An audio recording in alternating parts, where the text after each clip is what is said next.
ಎಲ್ಲರಿಗೂ ನಮಸ್ಕಾರ. ಇವತ್ತು ನಾವು ಭಾರತದ ಒಬ್ಬ ಶ್ರೇಷ್ಠ ಆಧ್ಯಾತ್ಮಿಕ ಗುರು ಪಂಡಿತ್ ಶ್ರೀರಾಮ್ ಶರ್ಮಾ ಆಚಾರ್ಯರು ಅವರ ಒಂದು ಮುಖ್ಯವಾದ ಕೃತಿ ಪ್ರಜ್ಞಾಪುರಾಣ, ಅದರ ಬಗ್ಗೆ ಸ್ವಲ್ಪ ಆಳವಾಗಿ ತಿಳಿಯೋಣ.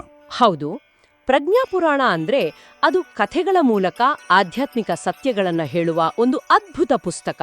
ಹೌದು, ನಮ್ಮ ಇವತ್ತಿನ ಉದ್ದೇಶ ಏನಂದ್ರೆ ಈ ಪುಸ್ತಕದಿಂದ ಮುಖ್ಯವಾಗಿ ವ್ಯಕ್ತಿತ್ವವನ್ನು ಹೇಗೆ ಬದಲಾಯಿಸಿಕೊಳ್ಬೋದು ಅನ್ನೋ ಒಳರೋಟಗಳನ್ನ ನಿಮ್ಮೊಂದಿಗೆ ಹಂಚಿಕೊಳ್ಳೋದು. ಖಂಡಿತ. ಶ್ರೀರಾಮ್ ಶರ್ಮಾ ಆಚಾರ್ಯರು ಕೇವಲ ಒಬ್ಬ ತತ್ವಜ್ಞಾನಿ ಆಗಿರ್ಲಿಲ್ಲ ಗೊತ್ತಾ, ಅವರು ಸಮಾಜದ ಉಳಿತಿಗಾಗಿ, ಲೋಕ ಕಲ್ಯಾಣಕ್ಕಾಗಿ ತುಂಬಾ ಶ್ರಮಪಟ್ಟವರು. ಸಮಾಜದಲ್ಲಿರೋ ಸಮಸ್ಯೆಗಳಿಗೆ ಆಧ್ಯಾತ್ಮಿಕ ದೃಷ್ಟಿಯಿಂದ ಪ್ರಾಕ್ಟಿಕಲ್ ಆದ ಪರಿಹಾರಗಳನ್ನ ಕೊಡೋಕೆ ಅವರು ಸದಾ ಪ್ರಯತ್ನ ಮಾಡ್ತಿದ್ರು. ಅಂದ್ರೆ ಅವರು ಈ ಯುಗದ ಶ್ರೇಷ್ಠ ಮಾರ್ಗದರ್ಶಕರಲ್ಲಿ ಒಬ್ರು ಅಂತ ಹೇಳ್ಬೋದು ಅಲ್ವಾ? ಖಂಡಿತವಾಗ್ಲೂ ಹೇಳ್ಬೋದು. ಅವರ ಆ ಒಂದು ಪ್ರಾಕ್ಟಿಕಲ್ ದೃಷ್ಟಿಕೋನ ಇದೆಯಲ್ಲ, ಅದು ನಿಜವಾಗ್ಲೂ ಕುತೂಹಲ ಕೆರಳಿಸುತ್ತೆ. ಬರೀ ಬೋಧನೆ ಅಷ್ಟೇ ಅಲ್ಲದೆ ಅವರು ಜನರ ಜೊತೆ ಹೇಗೆ ಬೆರೆತರು ಅದರ ಬಗ್ಗೆ ಸ್ವಲ್ಪ ಹೇಳಿ. ಅದಕ್ಕೆ ಅವರ ಜೀವನನೇ ಒಂದು ದೊಡ್ಡ ಉದಾಹರಣೆ. ಅವರು ಸುಮ್ಮನೆ ಕೂತು ಬೋಧನೆ ಮಾಡಿದ್ದಲ್ಲ, ಪಾದಯಾತ್ರೆ ಅಂತ ಮಾಡ್ಕೊಂಡು ಜನರ ಹತ್ರಕ್ಕೆ ಹೋದ್ರು. ಓ ಹಾಗಾ? ಹೌದು. ಅವರ ಕಷ್ಟಗಳನ್ನ ನೇರವಾಗಿ ಅರ್ಥ ಮಾಡಿಕೊಂಡ್ರು, ಅವರಿಗೆ ಸಾರ್ವಜನಿಕವಾಗಿ ಮಾರ್ಗದರ್ಶನ ನೀಡಿದ್ರು. ಧರ್ಮ ಅಂದ್ರೆ ಕೇವಲ ಪೂಜೆ ಆಚರಣೆ ಅಲ್ಲ, ಅದು ನಾವು ಜೀವನದಲ್ಲಿ ಅಳವಡಿಸಿಕೊಳ್ಳಬೇಕಾದ ಸತ್ಯ ಮೌಲ್ಯಗಳು ಅಂತ ಅವರು ಬಲವಾಗಿ ನಂಬಿದ್ರು. ವ್ಯಕ್ತಿತ್ವವನ್ನ ಸುಧಾರಿಸಿಕೊಳ್ಳೋದೇ ನಿಜವಾದ ಧಾರ್ಮಿಕತೆ ಅನ್ನೋದು ಅವರ ನಿಲುವು. ಅದ್ಭುತ.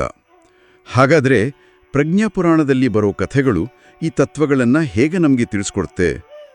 ಆ ಬ್ರಹ್ಮ ಸರೋವರದ ಕಥೆಯಿಂದ ಶುರು ಮಾಡೋಣವಾ? ಓ ಖಂಡಿತ. ಬ್ರಹ್ಮ ಸರೋವರ ಕಥೆ ಅದು ಪುಣ್ಯ ಸ್ನಾನದ ಬಗ್ಗೆ ಹೇಳುತ್ತೆ. ಜನರು ಸಾಮಾನ್ಯವಾಗಿ ಹೊರಗಿನ ಶುದ್ಧಿಗಾಗಿ ಅಲ್ಲಿಗೆ ಹೋಗ್ತಾರೆ. ಹೌದು, ತೀರ್ಥಸ್ನಾನ ಅಂತಾರಲ್ಲ ಹಾಗೆ. ಹೌದು. ಆದರೆ ಕಥೆಯ ನಿಜವಾದ ಅರ್ಥ ಏನು ಗೊತ್ತಾ? ನಿಜವಾದ ಪುಣ್ಯ ಬರೋದು ಕೇವಲ ನೀರಿನಲ್ಲಿ ಮುಳುಗಿಯದ್ರೆ ಅಲ್ಲ, ಬದಲಾಗಿ ನಮ್ಮೊಳಗಿನ ತಪ್ಪುಗಳನ್ನ, ಕೆಟ್ಟ ಗುಣಗಳನ್ನ ಗುರುತಿಸಿ ಅದನ್ನ ತೆಗೆದುಹಾಕೋಕೆ ಪ್ರಯತ್ನ ಪಡೋದ್ರಿಂದ ಬರುತ್ತೆ ಅಂತ. ಅಂದ್ರೆ ಆಂತರಿಕ ಶುದ್ಧಿ ಮುಖ್ಯ ಅಂತ. ಅದೇ ನಿಜವಾದ ಪರಿವರ್ತನೆ ತರುವ ಸ್ನಾನ. ಹೊರಗಿನ ನೀರಿಗಿಂತ ನಮ್ಮ ಒಳಗಿನ ಕೊಳೆ ತೊಳೆಯೋದು ಮುಖ್ಯ. ಇದು ಬಹಳ ಅರ್ಥಗರ್ಭಿತವಾಗಿದೆ. ಅಂದ್ರೆ ಬಾಹ್ಯ ಆಚರಣೆಗಳಿಗಿಂತ ಒಳಗಿನ ಬದಲಾವಣೆಗೆ ಹೆಚ್ಚು ಮಹತ್ವ. ಸರಿ, ಈ ಒಳಗಿನ ಶುದ್ಧಿ ಆದ್ಮೇಲೆ ನಿಜವಾದ ಭಕ್ತಿ ಹೇಗಿರ್ಬೇಕು ಅದರ ಬಗ್ಗೆನೂ ಇದರಲ್ಲಿ ಏನಾದರೂ ಇದೆಯಾ?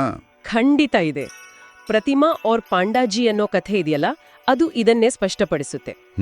ಒಂದು ದೇವಾಲಯದ ಶಿಖರದಲ್ಲಿ ನಡೆಯೋ ಸಂಭಾಷಣೆ ಅದು. ಅಲ್ಲಿ ಪಾಂಡಾಜಿ ಅಂದ್ರೆ ದೈವಿಕ ಮಾರ್ಗದರ್ಶಕ ಹೇಳ್ತಾನೆ, ದೇವಸ್ಥಾನಕ್ಕೆ ಬರೋ ಭಕ್ತನಿಗೆ ಬರೀ ಪೂಜೆ ಕಾಣಿಕೆ ಬಗ್ಗೆ ಹೇಳೋದಲ್ಲ ಮುಖ್ಯ. ಓಕೆ. ಅವನನ್ನ ನಿಜವಾಗ್ಲೂ ಭಗವಂತನ ಜೊತೆ ಕನೆಕ್ಟ್ ಮಾಡಿಸ್ಬೇಕು.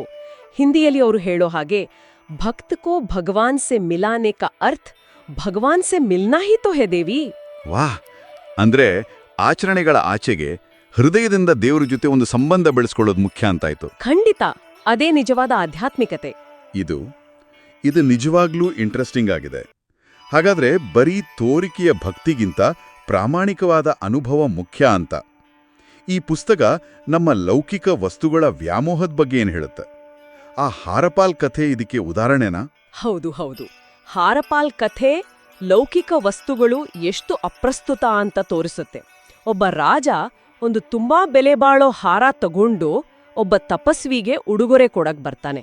ಸರಿ. ಆದ್ರೆ ಆ ತಪಸ್ವಿ ಅವರೊಬ್ಬ ದೇವದೂತನ ಹಾಗೆ ಅದನ್ನ ತುಂಬಾ ನಯವಾಗಿ ಬೇಡ ಅಂತಾರೆ. ತಮಗೆ ಇಂಥ ಭೌತಿಕ ವಸ್ತುಗಳ ಅಗತ್ಯ ಇಲ್ಲ, ಜ್ಞಾನ ಮತ್ತು ಸೇವೆಗಳು ಮುಖ್ಯ ಅಂತ ಹೇಳ್ತಾರೆ. ಓ ಹೌದು. ಅವ್ರು ಹೇಳ್ತಾರೆ, ವೇ ತೋ ಸ್ವಯಂ ಬೇಹದ್ ರೂಕ್ಷ ಹೈ, ವೇ ಜ್ಞಾನ ಸೆ ಹಿ ಬಚ್ನೋಕೆ ಶತ್ರು ಕಾಟ್ ಡಾಲತೆ ಹೈ. ಅಂದ್ರೆ ಅವರು ಹೊರಗಿನ ಅಲಂಕಾರಗಳನ್ನ ಅವಲಂಬಿಸಿಲ್ಲ, ತಮ್ಮ ಜ್ಞಾನ ಅನ್ನೋ ಆಯುಧದಿಂದಲೇ ಅಜ್ಞಾನ ಅನ್ನೋ ಶತ್ರುನ ನಾಶ ಮಾಡ್ತಾರೆ ಅಂತ. ಅಂದ್ರೆ ವಸ್ತುಗಳ ಮೇಲಿನ ಆಸೆ ಬಿಟ್ಟು ಆಧ್ಯಾತ್ಮಿಕ ಜ್ಞಾನಕ್ಕೆ ಬೆಲೆ ಕೊಡಬೇಕು ಅನ್ನೋದು ಇದರ ಸಂದೇಶ ಅಲ್ವಾ? ಖಂಡಿತವಾಗಿಯೂ. ಹಾಗಾದ್ರೆ ಈ 3 ಕಥೆಗಳಿಂದ ಆಂತರಿಕ ಶುದ್ಧಿ, ನಿಜವಾದ ಭಕ್ತಿ ಮತ್ತು ಭೌತಿಕ ವಸ್ತುಗಳ ಮೇಲಿನ ವ್ಯಾಮೋಹ ತ್ಯಾಗ, ಇವುಗಳಿಂದ ವ್ಯಕ್ತಿತ್ವ ಪರಿವರ್ತನೆಗೆ ಒಂದು ದಾರಿ ಸಿಕ್ಕ ಹಾಗಾಯಿತು. ಈ ಬೋಧನೆಗಳು ಇವತ್ತಿನ ಕಾಲಕ್ಕೆ ಹೇಗೆ ಪ್ರಸ್ತುತ? ಹೇಗನ್ಸುತ್ತೆ ನಿಮ್ಗೆ? ಖಂಡಿತ ಪ್ರಸ್ತುತ. ಇವು ಕೇವಲ ಹಳೆ ಕಾಲದ ಕಥೆಗಳಲ್ಲ, ಇವು ಈ ಕಾಲದ ಅವಶ್ಯಕತೆ. ಈ ಕಾಲದ ಅವಶ್ಯಕತೆನಾ? ಹೇಗೆ? ಹೌದು.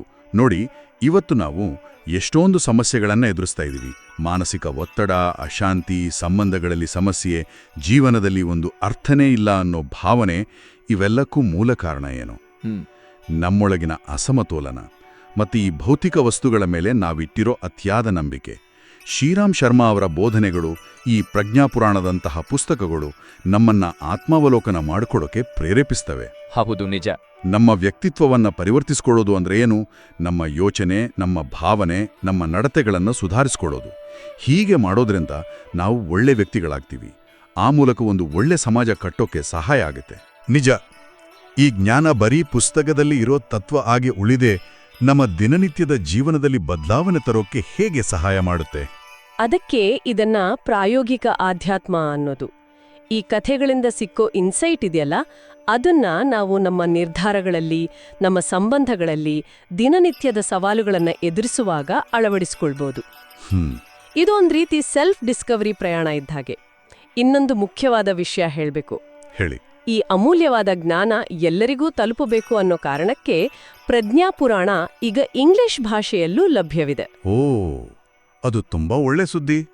ಹೆಚ್ಚಿನ ಜನರಿಗೆ ಓದೋಕೆ ಅನುಕೂಲ ಆಗುತ್ತೆ. ಹೌದು. ಹಾಗಾದ್ರೆ ಈ ಚರ್ಚೆ ಕೊನೆಯಲ್ಲಿ ನಾವು ಏನ್ ಹೇಳ್ಬಹುದು? ಪ್ರಜ್ಞಾಪುರಾಣದ